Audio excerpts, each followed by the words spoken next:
And we're back for session 14. This one's actually being recorded on Monday, July the 20th, a little later than I wanted. I got session 13 recorded yesterday, but life happens. I'm sure all of you can relate to that. So let's jump into, oops, not sure what I did there. Let's jump into session 14 and see what remains. This is just a continuation, really, of session 13, which is logical. Finishing off a discussion board, I think this is the final quiz contained in here. But mostly, as I said in the first recording, I want you to be working on the final draft, the first draft of Writing Project 4. I'll do what I can to lighten this one up for you a little bit.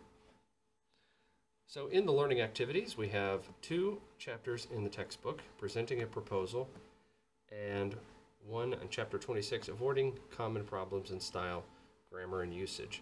Of these 2, I would probably pay the most attention to chapter 26 because there's a quiz on grammar. There's also a practice quiz.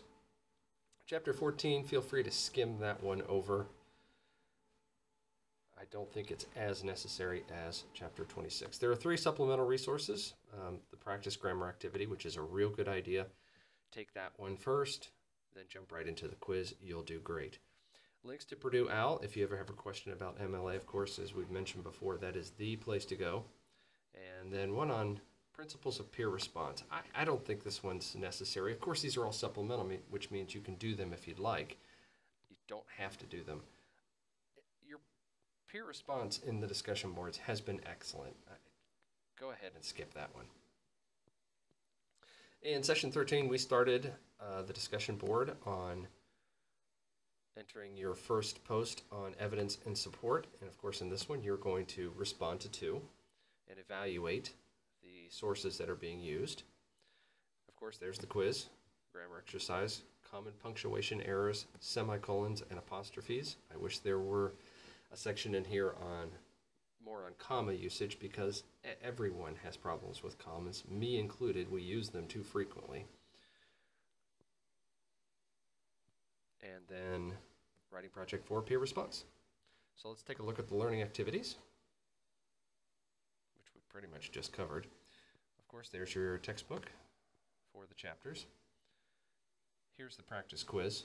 Again, take that first, then jump right into the actual quiz. You'll do great. And then supplemental resources. So let's go back a page and take a look at the assignments and assessments.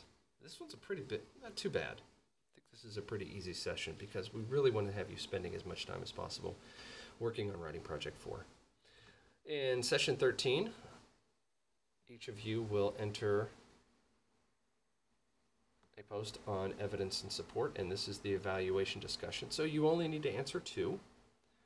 And here are the list of questions that you're going to address. Is the evidence credible? Is the evidence appropriate? Is the evidence applied appropriately? Is it interpreted in reasonable ways? Is there something missing? And does the paragraph make a convincing ethical, pathetic, or logical appeal? Use your judgment on this one. You're only writing 100 words, and you're replying to 2, so 200 words total. Not that anyone would do this, but if somebody happens to use Wikipedia as a source, of course we never do that. Go ahead and beat up on them as much as you'd like.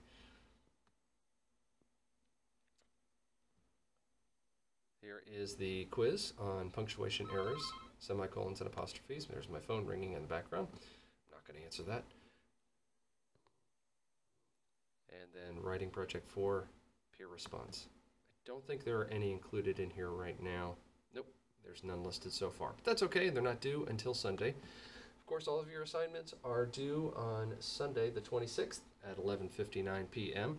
I have heard from a couple of folks in the past 48 hours that said they're going to be a little bit behind on turning in the assignments that were due last night at midnight. If you reach out to me and you say, look, I'm having this specific problem, I just need a couple of extra hours, that's fine. The assignments are due at 11:59 p.m. on Sunday night, of course. Do you think I'm looking at them at midnight? I'm not. I usually don't look at things until Monday morning. Now, in other words. afterwards. So if you need a couple of extra hours, as long as you reach out to me, I'll be reasonable. That's it for this session. Good work, everyone, so far. The end is in sight. We are almost finished with the class. I think it's been an enjoyable experience for me. I hope it has been for you as well. Reach out to me, especially in these last couple of weeks as we approach the end of the course.